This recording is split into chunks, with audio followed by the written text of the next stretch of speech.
Olá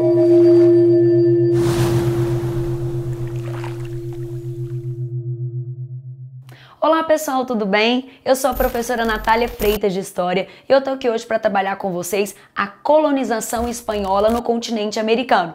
Mas antes, não se esqueça, se inscreva no nosso canal e ative o sininho para você receber as nossas notificações. Vamos lá?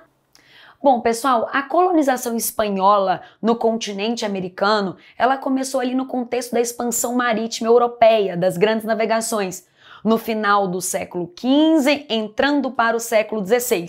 E essa colonização espanhola, ela vai se prolongar até o século XIX. Só para vocês terem uma noção, nesse mapa que vocês estão vendo aqui, toda essa área colorida aí foi área de colonização espanhola. E como já mencionado, é bom sempre lembrar, contexto da expansão marítima, grandes navegações, transição do XV para o XVI, transição da Idade Média para a Idade Moderna, tá, gente? É bom lembrar que nesse momento de expansão marítima, né, esses navegadores eles tinham medo do desconhecido, havia uma mistura de medo com aventura e ao mesmo tempo uma ambição por buscar riquezas, por buscar metais, por buscar prata, ouro, novas rotas, expandir o cristianismo. Então é justamente esse momento que a gente está trabalhando, tá? Uma das viagens que mais marcou essa colonização espanhola foi a viagem de Cristóvão Colombo, que ele chega na América Central em 1492, acreditando que ele tinha chegado às Índias Orientais, mas na verdade ele tinha chegado na América Central. Tanto é que a América Central ficou conhecida aí como as Índias Ocidentais, tá? Ah, e é sempre bom lembrar do tratado que orientou Portugal e Espanha nesse processo de expansão marítima, o Tratado de Tordesilhas, né, gente?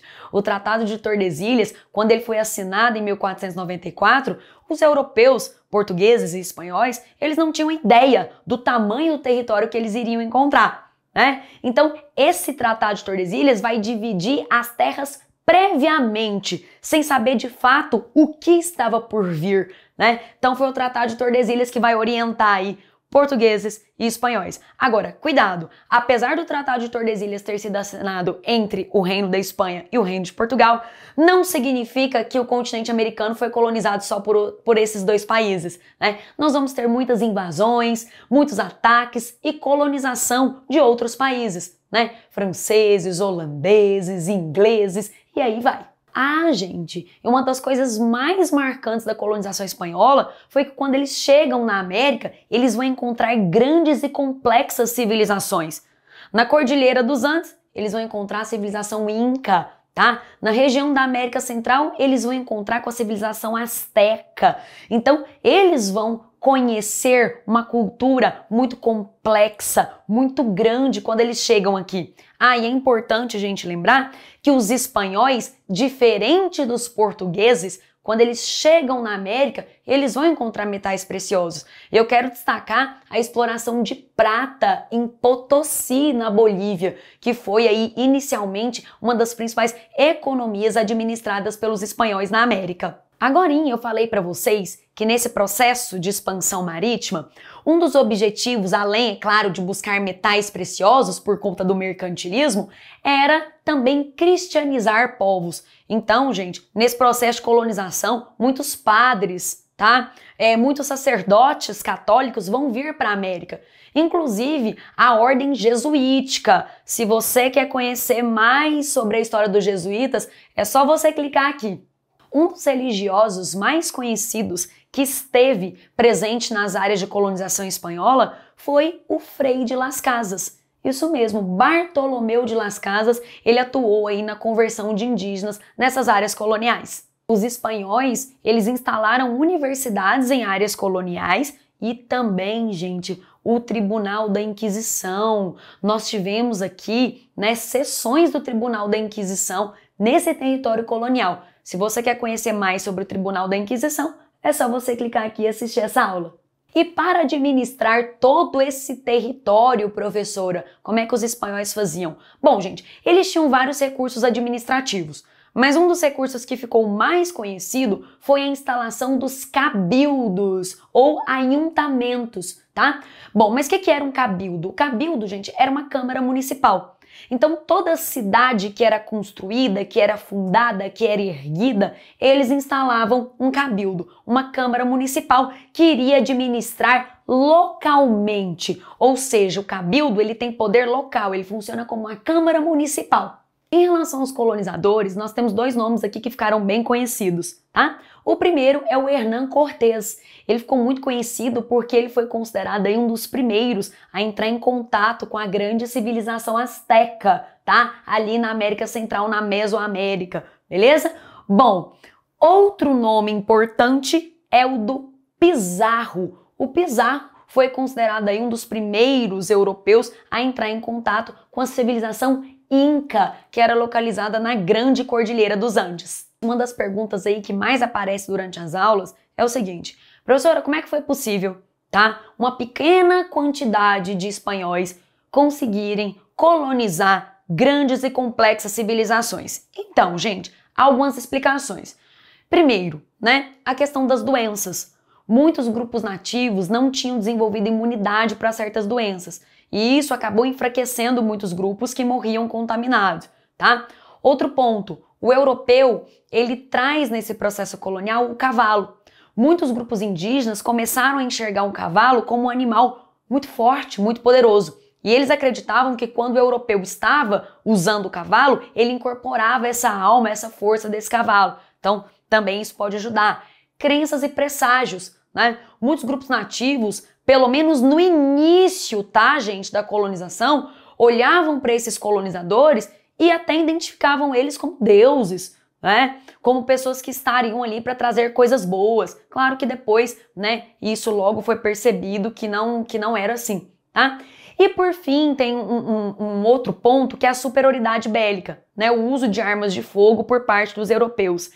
Ah, e tem um último ponto, né, gente? Os próprios europeus, eles incitavam guerras entre grupos nativos, entre grupos rivais nativos, para enfraquecer esses grupos, né? E esse enfraquecimento favorecer um cenário colonial. Em relação à divisão desses territórios, os espanhóis, eles criaram 4 vice-reinos e 5 capitanias, tá, gente? Esses vice-reinos aí eram governados por vice-reis e as capitanias eram dependentes desses vice-reinos. Em relação ao trabalho nas áreas coloniais espanholas, nós temos 3 tipos de trabalho que são muito importantes aqui de serem analisados, tá?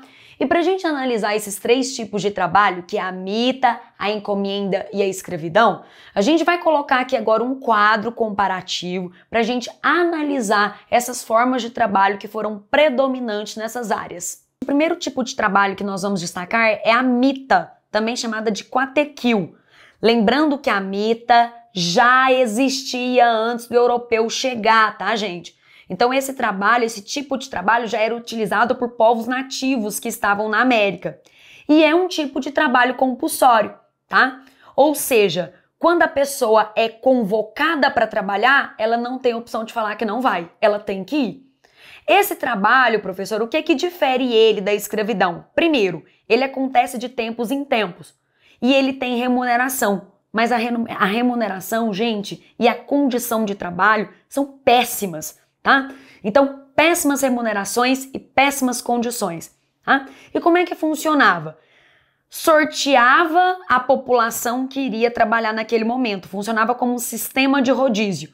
E a mita, ela vai predominar na extração de minérios, tá, gente? Então, mita é diferente de escravidão, porque a mita, ela tem uma remuneração. Ah, professora, mas é péssima essa remuneração, é péssima essa condição. Mas isso é diferente, tá? E já existia antes do europeu chegar na América. A encomenda é um tipo de trabalho, né? No qual comunidades indígenas são colocadas sob cuidados de um encomendeiro. Esse encomendeiro normalmente era um espanhol ou um descendente de espanhol, que além de submeter os indígenas ao trabalho compulsório, também tinha que fornecer para os indígenas educação religiosa cristã. E eles tinham que trabalhar por quê? Porque eles tinham que pagar os impostos. Então era uma forma de pagar os impostos trabalhando para o encomendeiro, tá? Então, atenção, a encomenda ela tem que ser relacionada à educação religiosa cristã. E por fim, nós temos a escravidão. Pessoas presas, escravizadas a esse modelo. E a escravidão, gente, de uma maneira geral, claro, ela não tem salário, não tem remuneração, com exceção da escravidão de ganho, mas ainda assim é um trabalho escravo. Tá? Essa escravidão aqui das colônias da Espanha foi tanto escravidão ligadas a indígenas, quanto também a povos que saíam do continente africano. Vocês perceberam aí, né, que há proximidades entre esses três trabalhos. Cuidado para vocês não se confundirem, tá? Eu até aconselhei vocês tirarem um print da tela, né, desse quadro comparativo que a gente fez para poder te ajudar. Outro ponto importante, então a gente já falou das características, tá, dessa colonização, de como esse território foi dividido e administrado. Falamos dos tipos de trabalho que existiam nas colônias espanholas e agora a gente precisa falar da sociedade colonial que foi instalada nessas colônias, tá? Sociedade colonial espanhola. E aí, para isso, a gente vai fazer juntos aqui uma pirâmide, né? Para vocês entenderem como é que funcionava essa sociedade. No topo dessa sociedade, nós temos os chapetones e também o clero. Tá? Quem são os chapetones? São os espanhóis, tá? É aquela pessoa que saía da Espanha, que nasceu na Espanha e vinha para as áreas coloniais. Então os chapetones, eles são espanhóis. E o clero, né, ligado aí à igreja, principalmente o alto clero. Lembrando, gente, que os chapetones, por serem espanhóis, eles estão no topo dessa sociedade e tinham privilégios, claro, por serem espanhóis. Logo depois dos chapetones, nós temos os criollos, né? Crioulos. Bom, quem são os criollos ou crioulos?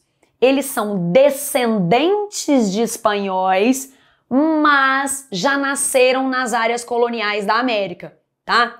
Eles representavam uma elite colonial. Eles tinham propriedades, eles tinham negócios, eles tinham comércio.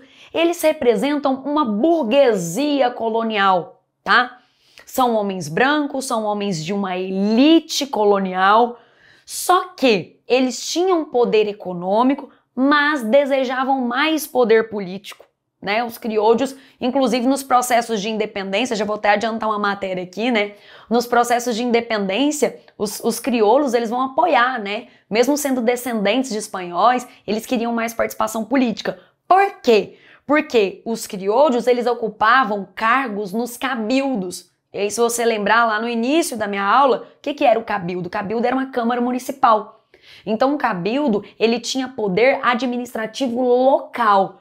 Então, por mais que os criollos, eles tivessem poder econômico, eles tinham poder político? Até tinham, mas era mais limitado a um local. Bom, depois aí dos criollos, nós temos os mestiços, tá? Que realizavam atividades intermediárias, tá? Trabalho com artesanato, comércio, eram homens e mulheres livres. E na base dessa sociedade, sendo aí a maioria numérica dessa sociedade colonial, nós temos os povos nativos, os indígenas e também, né, os povos que vinham do continente africano para essas áreas coloniais. E indígenas e esses povos africanos, né, que iam para essas áreas, a maioria deles, infelizmente, eram submetidos a péssimas condições de trabalho, ou pela mita, ou pela encomenda, ou mesmo pela escravidão. Somente na passagem do século XVIII para o século XIX, por conta da influência da Revolução Industrial, Iluminismo e outras influências, é que essas colônias começam a lutar por suas independências. Mas aí já é assunto para outra aula. Bom, gente, é isso. Essas foram as principais características do processo colonial empreendido pelos espanhóis na América. Espero que vocês tenham gostado, compartilhe essas aulas aí, né, que vocês têm aqui no Brasil Escola e espero vocês na próxima. Tchau, tchau!